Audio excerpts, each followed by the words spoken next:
Hey, welcome into the House of L podcast. I'm Lawrence Holmes. Thanks so much for hanging out on the show. Congratulations to the Bears. It's nice to have that be the end of what was a torturous season. I guess I should probably, you guys didn't even notice that during the losing streak, the Bears were upside down. I guess I could turn them right side up now. So, yeah, Bears. So they get the win in Green Bay. And it was fun to see Caleb Williams close the deal. That's what I kept looking at. Him being able to close, that's all I cared about at the end of it. It was definitely heartbreaking when DJ Moore had I said it in our group chat, the show group chat. DJ Moore had a great game until he didn't. Like, he was amazing until he wasn't. Same thing with Tyreek Stevenson. Having a great game until you didn't. And then you open the door, they're able to go down, get a 55-yard field goal, and it feels like every other loss this season. It feels like there's no way the Bears are going to be able to get out of their own way and escape this thing with a win.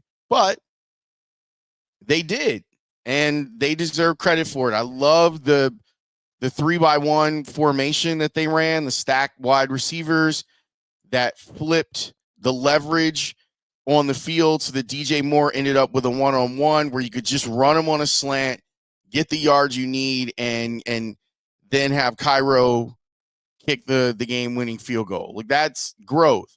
There was also stuff that happened today that wasn't growth. Like, I'm not expecting Thomas Brown to be here in any capacity next year, but we still have to judge like the game that was in front of us. That decision to kick the extra point after getting a penalty to move it 1 yard closer. And, my guy Adam Hogue was like, well, maybe there's a 2-point play that he didn't like. Like, that's not even on your 2-point call sheet. It's a 1 yard play. It's a goal line play. Whatever short yardage play you like the best, that's the one that you run. You don't even have to go to the collection of 2-point conversions. Whether you want to line up in Rhino or you want to line up in Elephant and run it, you can run it. So I don't think we have to give him that out. That was just bad. That was bad by him. But it doesn't matter. And maybe in the grand scheme of things, it doesn't matter because ideally starting tonight, you're going to start really shifting into overdrive to go find yourself a head coach. But I don't want to jump too far ahead. There'll be plenty of episodes for that coming up.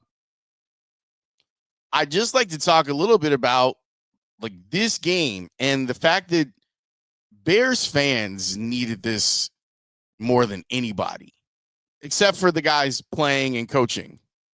Like, Bears fans needed this. And it'll feel good, and you snap Matt LaFleur's 11-game winning streak against the Bears. You doom them to play in Philly next week. Of the two choices that were available to the Packers, that was the worst one. They also left the game broken, battered, and maybe beaten. It seems like that was like a nerve thing. Like, I agree with what Kevin Kugler was saying about Jordan Love, where it seems like he got hit on the funny bone and he hasn't regained feel yet. And it was strange to watch them be at the end of that thing and be like, hey, who's going to quarterback the Packers? Who's going to engineer the game-winning drive for the Packers? I don't even know if they had a third quarterback dressed today. But you just start thinking the worst things because that's what's happened to the Bears. It's a huge sigh of relief. It's one day of allowed joy. It's you get to kind of mess with your Packer fan friends, although their retort is we're going to the playoffs. I don't know how long they're going to be in the playoffs, but that would be my retort if I were a Packers fan, that this team still won 11 games. They still get to go to the playoffs. And the Bears won the best version of their Super Bowl that they could hope for, being a team that had been on a 10-game losing streak. So, let me talk about some players that play well. I mentioned DJ Moore and Tyreek Stevenson. I thought both of those guys, again, played great until they didn't. Like, both of those guys were making plays, and it seemed like they were just saying, you know what, we're just going to give DJ Moore all the touches possible and allow him to go out there and try and make plays. And he did that for the most part. And then in the end, you have the fumble, you have the motion penalty on him with Tyreek Stevenson, you have the interception, you have the tackles for loss. And then in the end, he loses sight of the ball and they're able to get in striking distance. But those guys made some huge plays for the Bears inside of this game. Cairo Santos, I was wondering if that was even in his range in this type of weather. But good for him to finish that game off and give them an opportunity for a win. I thought Rome, after one play where he got used a little bit on a block, I thought that he did a tremendous job of blocking downfield.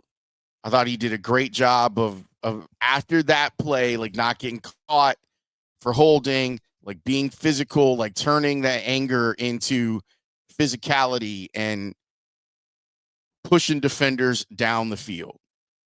Those are all really, really good things. And obviously you have the ode to Dave Toub. Keep that name in mind, by the way, for this week. I love that. Like, that's a really cool play. I saw it the first time with Johnny Knox. Still BS that was called back. But that's a great play, and your unit did it really well. And how do they then follow that up? They follow it up with messing up on special teams where Tyler Scott doesn't know where he is. And he's like, did I down the ball or did I not down the ball? That sort of stuff. Like, that's the stuff that's so maddening. There's still some stuff that has to be done on this roster. Like, this roster has got to be overhauled, which is not something that you should be saying in the third year of a rebuild. It shouldn't be going into year 4 that we are talking about overhauling this entire thing, because that's not the way that it's supposed to be. So it's a nice Sunday afternoon.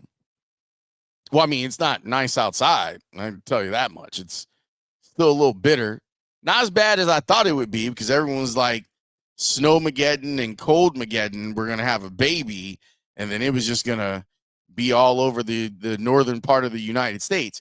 So far, that hasn't happened, but still, them playing in what felt like, 5 degrees or whatever, not fun. And you saw things being a little slippery, folks not necessarily being ready for the cold.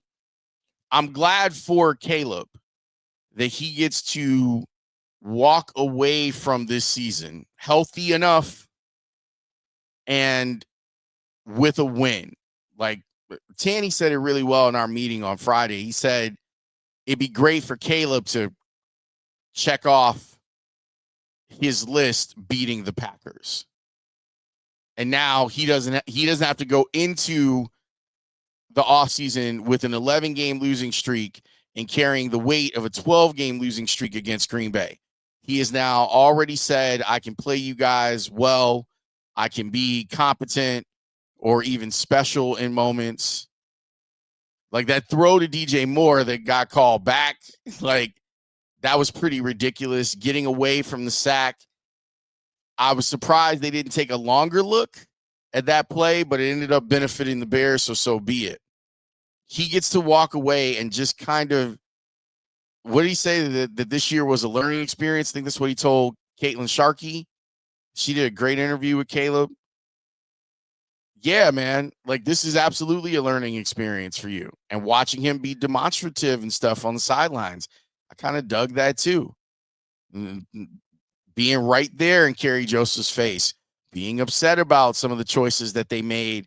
It looked like from afar, upset with some of the choices that they were making on play calling.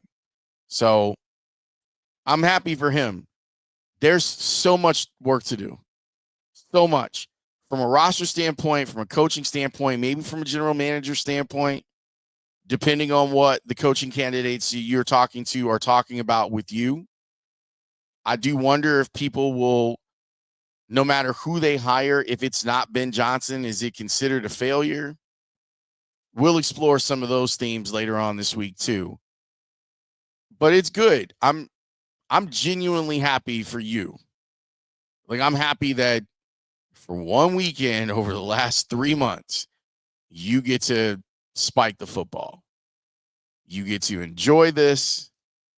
You get to laugh at your Packer fan friends. You also get to go, yeah, not only did we beat your guys, we hurt your guys. Now, it looked like it was just going to be a we hurt your guys type of game. But no, you got the win too. So you were able to win the game and hurt their guys and hurt their chances in the playoffs. We'll see if any of that feeling comes back in his right arm. Because when you saw him like trying to squeeze the football, you're like, oh, he doesn't have feeling in his hand. And you can't really play quarterback if that's how you do it. But congratulations. Tell me this. Inside the comments, and if you're listening on Spotify or on Apple, you can jump to the YouTube page too and comment. House of L, you should be following anyway. If you listen to the podcast, this is another way for you to get it. So just become a subscriber. It's for free. You don't have to worry about paywalls or anything like that. Let me know how you feel. Forget about the Bears overall. This is the thought exercise we're going to do today. How do you feel about this particular win? Let's just do that. Let's just live in that for a little bit, and then we'll get to some of the bigger picture stuff starting tomorrow. But today, rejoice, dance around the house, do what you got to do. Bears. I will talk to you next time. All right? All right. Peace.